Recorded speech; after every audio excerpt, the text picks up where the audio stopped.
Hello and welcome to BYJU'S Exam Prep IAS. Before we begin our discussion on the Hindu newspaper today, an important announcement about the ongoing knowledge series that had started on the 6th of June on our YouTube channel of BYJU'S IAS.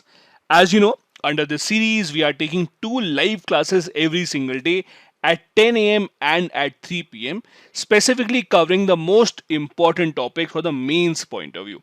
So, if you are planning to write the mains examination this year or later on, don't forget to attend these classes and don't forget to subscribe to the YouTube channel of BYJU'S IAS. This is the schedule for week number 1 of this particular series. Do make a note of these topics. Try to join for as many of these classes as possible because they will be extremely significant for your preparation. Now let's begin our discussion with the first article that is on a familiar topic that we had discussed multiple times. That is the recent ruling by the Supreme Court over the GST Council. Now let me refresh your memory. In May 2022, the Supreme Court of India, in a case called the Mohit Minerals case, gave two very important verdicts. First verdict that the Supreme Court had given was that the IGST on ocean freight cannot be imposed on the Indian buyer and the government has to take it from the foreign seller only. Although this was the main question in the case, but all the highlight and all the discussion actually has been taken by the second verdict of the court in this particular case. Although Supreme Court was not asked a question about the second thing, but the Supreme Court still went ahead and said that we have to clarify here that the recommendations of the GST Council, which is a constitutional body that came into being with the GST law, is not binding on the state and the union legislature. So if the GST Council, for example, recommends that we think there should be 5% tax on restaurants or we think there should be 12% GST on some other commodity, it is not binding on the state legislature and the parliament, and those legislatures can make their own laws. This is what the Supreme Court had said, which has led to a lot of debate because till now all the states had presumed that if the GST Council makes a recommendation on a certain matter, it is binding on them and they cannot say no. This has given a lot more scope to the state governments in India also to now argue and bargain with the center government to have a better position. On the other hand, the experts also say that if the state governments now one by one start to make their own GST regime and start to have their own kind of laws and own kind of taxes, it will lead to a lot of anarchy in the country. Because GST essentially was supposed to be the idea to bring one tax for the entire country. And now if different states start imposing different kind of taxes, it will take away the entire purpose of introducing the GST through a constitutional amendment. And that is why we need to be very careful in the coming months as to how the states and the center governments will interpret this particular verdict of the Supreme Court. Now, as you know, the GST came into existence through a constitutional amendment and new articles were introduced in the constitution. Article number 246, for instance, gave the power to the legislatures to frame laws about GST. So the powers were given to the state legislature as well and the union legislature as well. And now the Supreme Court has clarified that one legislature cannot override or supersede the power of the other. Also, we had Article 279A. Article 279A of the Indian Constitution led to the creation of the GST Council and its functioning. The Supreme Court has clarified that both these articles are exclusive of each other and they cannot override. Now, before I go forward in this analysis, I would like to point out here that the author of this article, the person who has written this article, is a member of the Planning Commission of the government of Tamil Nadu. One of those states that had been very critical of the GST regime and that has been continuously saying that the union government is superseding the powers of the state governments. So in a way, you can understand why this particular article is critical of the point of view taken by the union government. So it's not a neutral article, it is more of an article which is telling you the point of view of the states which think that GST regime needs to change. Now, the GST Council till now has been seen as the most important and the most powerful body when it comes to the GST law. They are the ones who decide the taxation slabs and everything else regarding the GST. We all know that the GST Council works in such a manner that for any decision to go through, it requires 3/4 of the votes in the council. And the votes are divided in such a manner that the union government has 1/3 votes and the states combined together have 2/3 votes. Meaning that, in simple terms, if the union government says no, and if all other governments of the states say yes, even then the resolution will not be passed in the GST Council. So the GST Council has been designed in such a manner that it almost gives a veto power to the union government, which obviously the state governments don't like.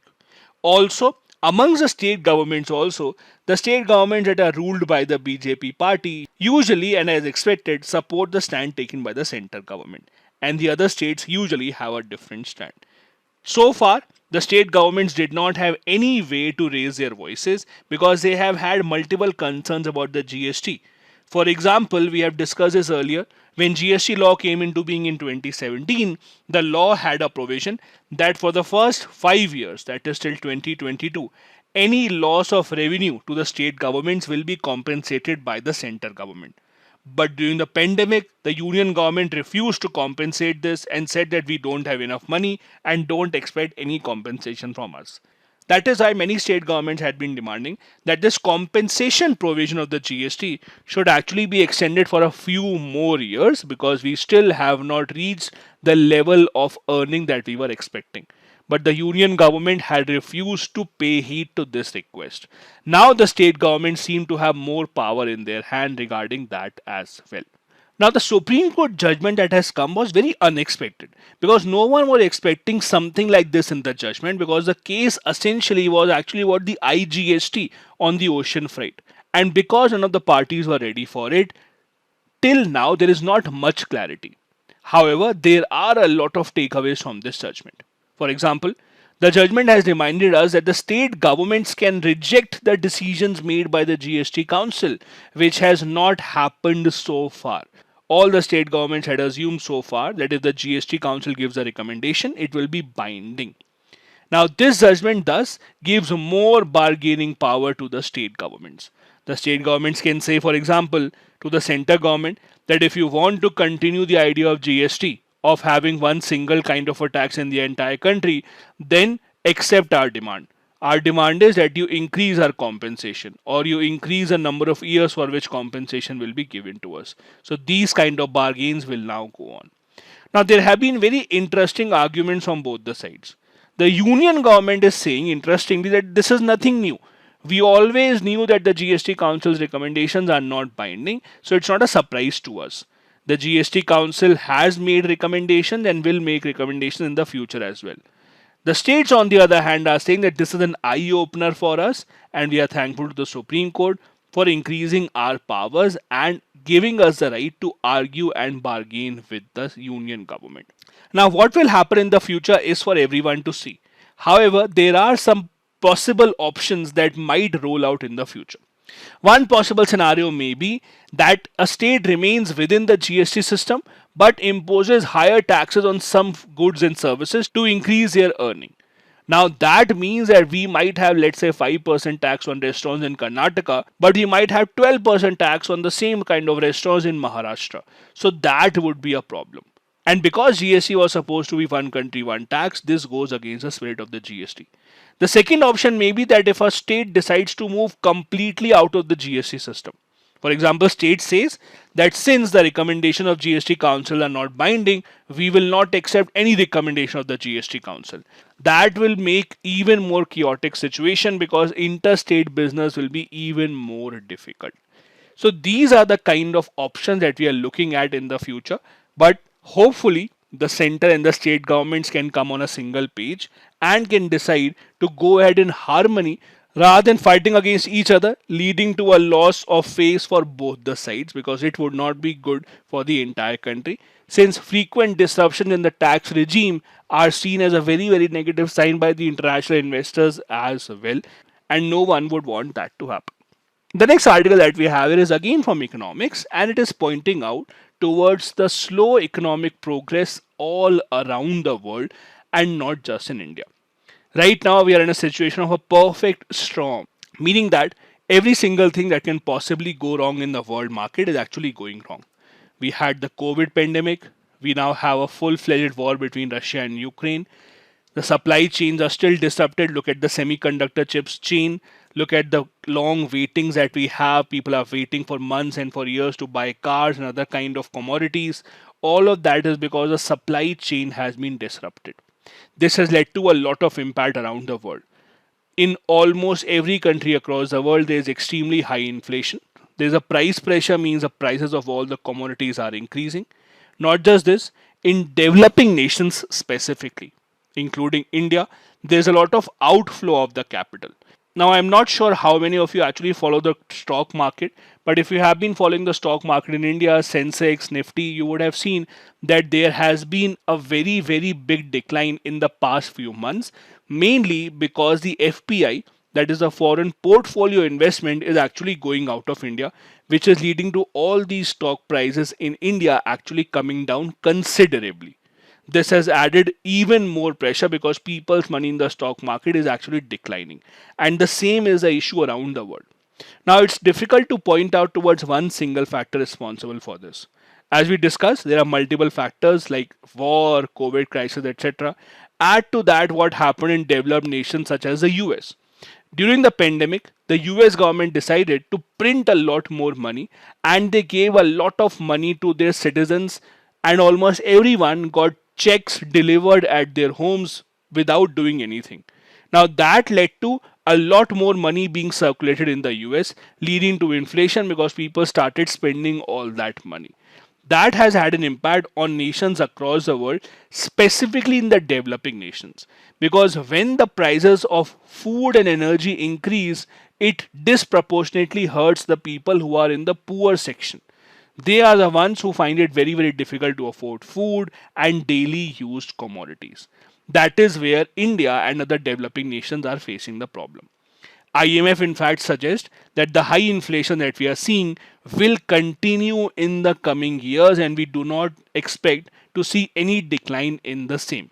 In fact, IMF in its recent report also said that if you look at the developing countries around the world, their debt levels have touched an all-time high, which is also a very, very negative sign, and that is something that we have to be very careful against. The one major impact of this is that in the developing nations around the world, you see that the governments are now declining their spending when it comes to welfare schemes. Because the governments had to spend so much money during the COVID pandemic, be it giving unemployment benefit. For example, in India, the government distributed and is still continuing to distribute a lot of food grains free of cost. We ran such a huge COVID vaccination program, which was majorly free of cost.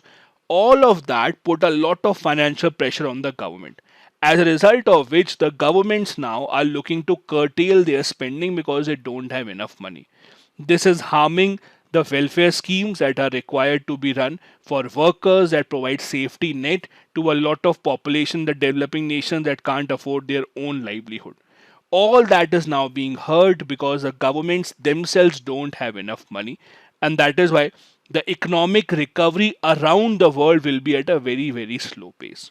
Now, let me give you certain updated data and facts to prove what is happening right now.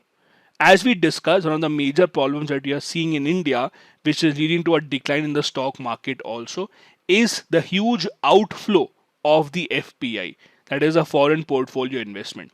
Just look at this data.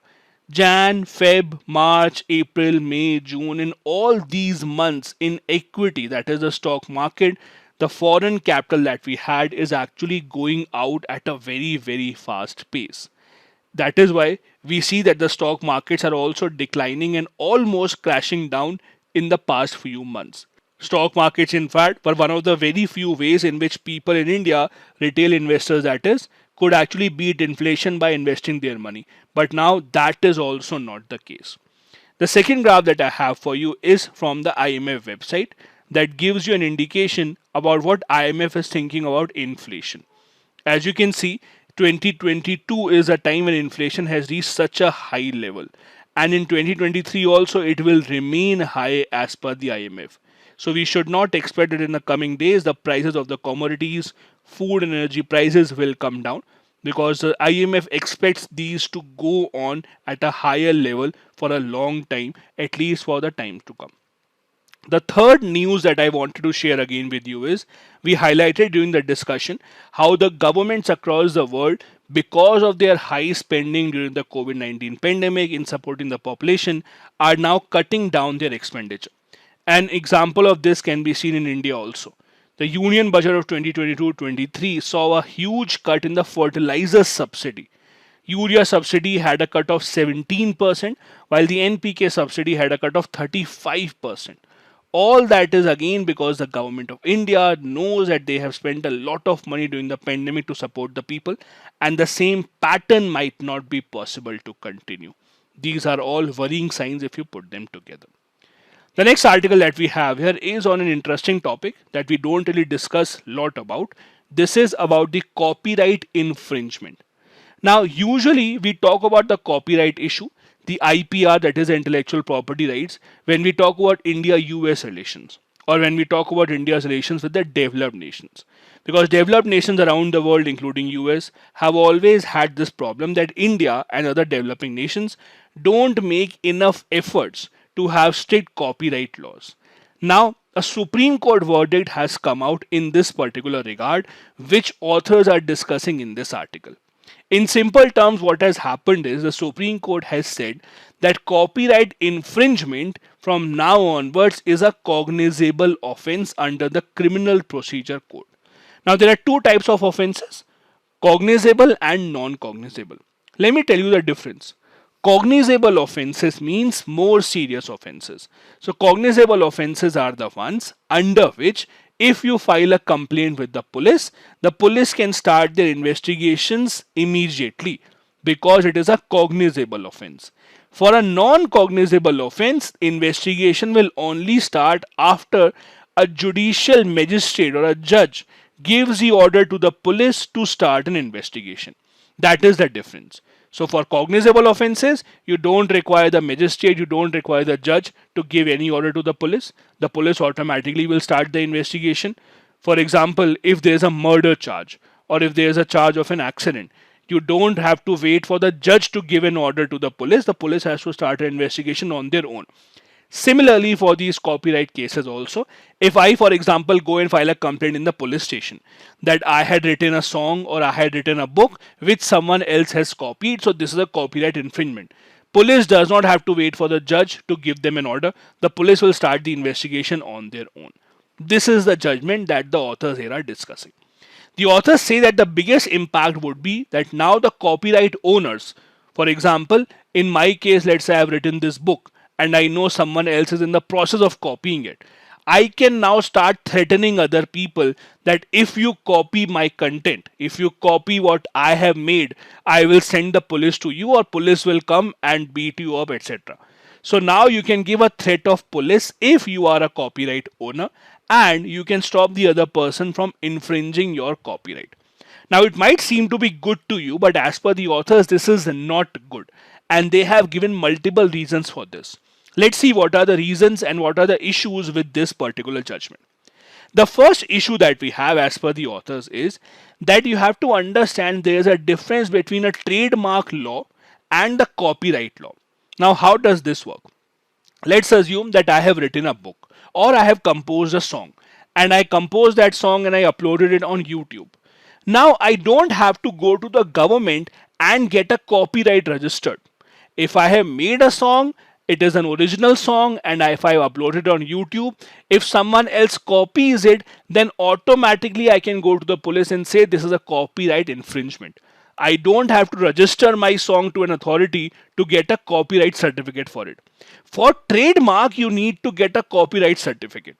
If I have a logo, if I have a name, if I have that kind of a trademark, for that to be enforced in the law, I have to go to the authorities. So copyright law can be very, very easy to be misused because I just have to go to the police and tell them that this is something that is copied.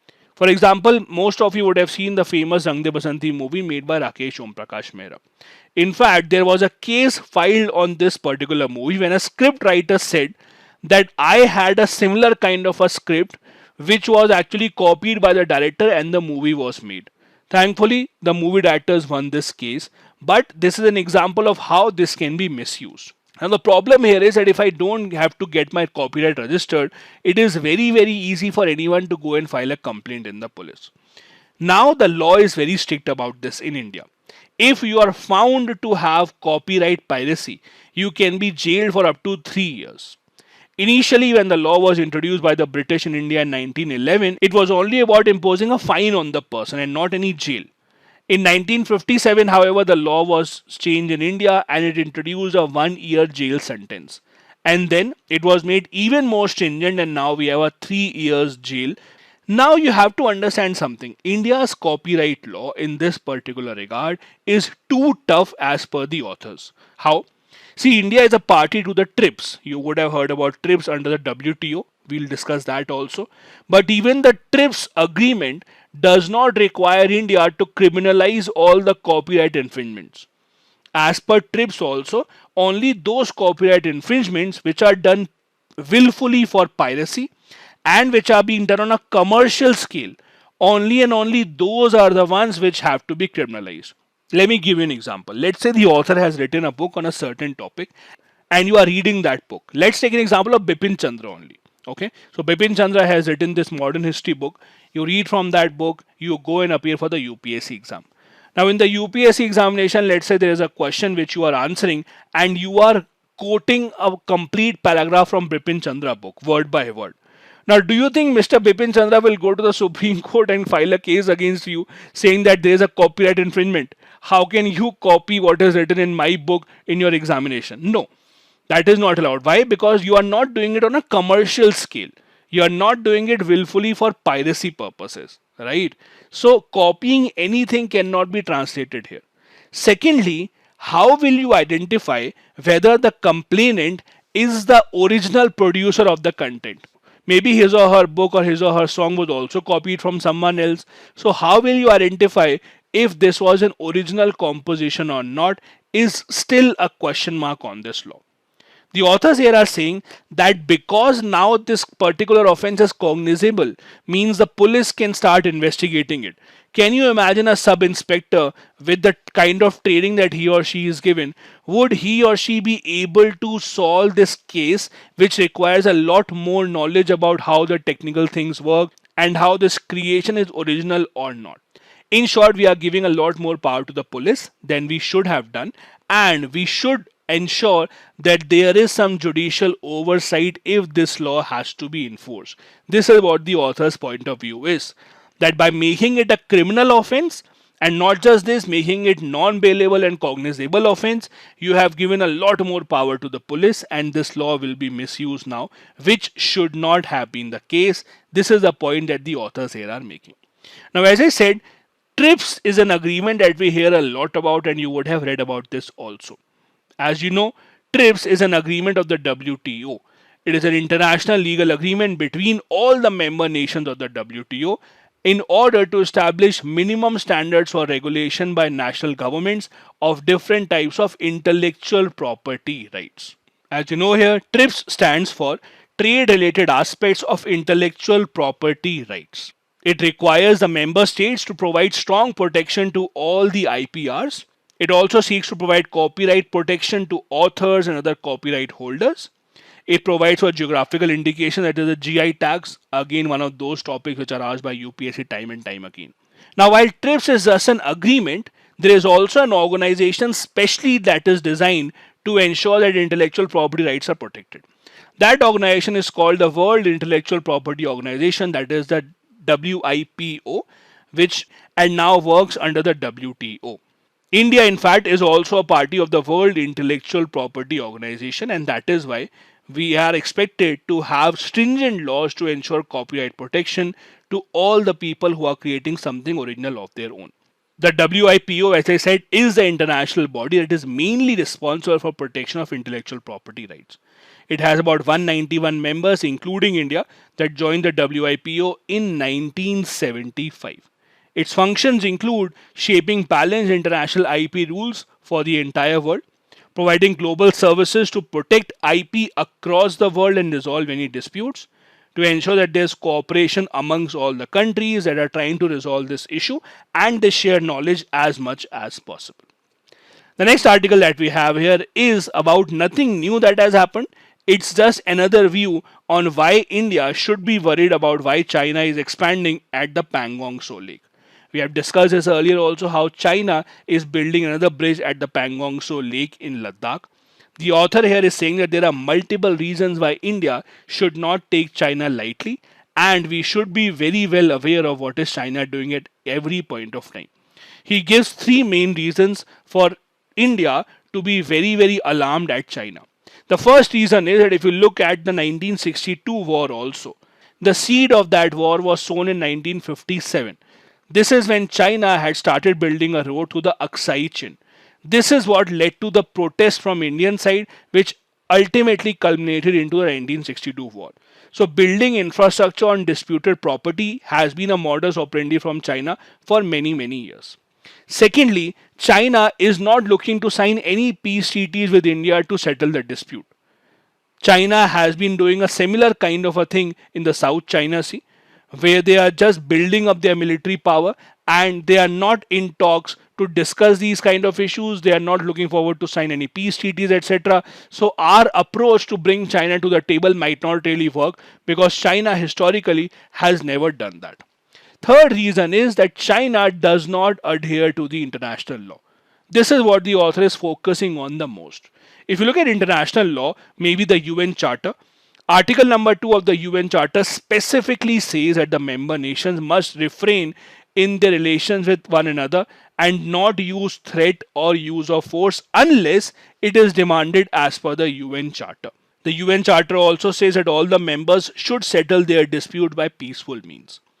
He has also given multiple examples of the judgments given by the International Court of Justice about how illegal occupation should be dealt. For example, the International Court of Justice, in the case called Legal Consequences of Construction of a Wall in Occupied Palestinian Territory, it was about Israel constructing a wall in the Palestinian territory. In this case, the court had said that construction of such a wall is a breach of the UN Charter and thus it should not be supported by any nation across the world. A similar kind of a judgment was actually given by the ICJ in Nicaragua as well, which is a very small Central Asian nation near to the US. However, the sad part is that if you look at nations across the world, especially the developed nations which have the responsibility to ensure that we have a maintained world order, they are the same nations that don't even accept the judgments of the ICJ. If you look at the 5 permanent members of the Security Council, they essentially have the responsibility of ensuring that when the ICJ gives a judgment, it is implemented by nations across the world. However, these are the nations that don't even give importance to ICJ judgment when it goes against them. There are multiple examples of how China has not given any importance to the international court judgments. There are examples of US also doing the same. So it's not fair to blame just China, but the blame lies with every developed nation in the world because the same institutions that they were supposed to protect and they were supposed to look after, they are the ones who are undermining them by not even listening to their judgments. China has done the same in case of the South China Sea. US has also done the same when a judgment was given against them in case of Iran, but again, they don't really pay any attention to that. For them, as long as their own aims are being met, they're hardly bothered about what the ICJ thinks and what is the judgment that they're actually giving. Thus, it is a good time to relook at how the P5 and the other developed nations are working, and rather than giving a lecture to the other nations across the world, the P5 have to take more responsibility. The next article that we have here is about the bad bank. Not a new topic, a topic that has been in the news and that has been in the debate for some time now. The reason why it is in the news is that recently the finance minister announced that the National Asset Reconstruction Company, that is the NARCL, along with the Indian Debt Resolution Company, which together made the bad bank, will take over their first ever bad loans from banks and will start resolving them. Now, I'm sure all of you would have read about the bad banks. In simple terms, what does a bad bank do? It will take over the NPAs and bad loans from a bank and allow it to function much more efficiently. For example, let's say the State Bank of India has given a loan of 5,000 crore rupees to a company which is not giving them back. It is now an NPA. So what the bad bank will do is, bad bank will say, okay, give us the loan, transfer us the documents. It is now our responsibility to take back this money.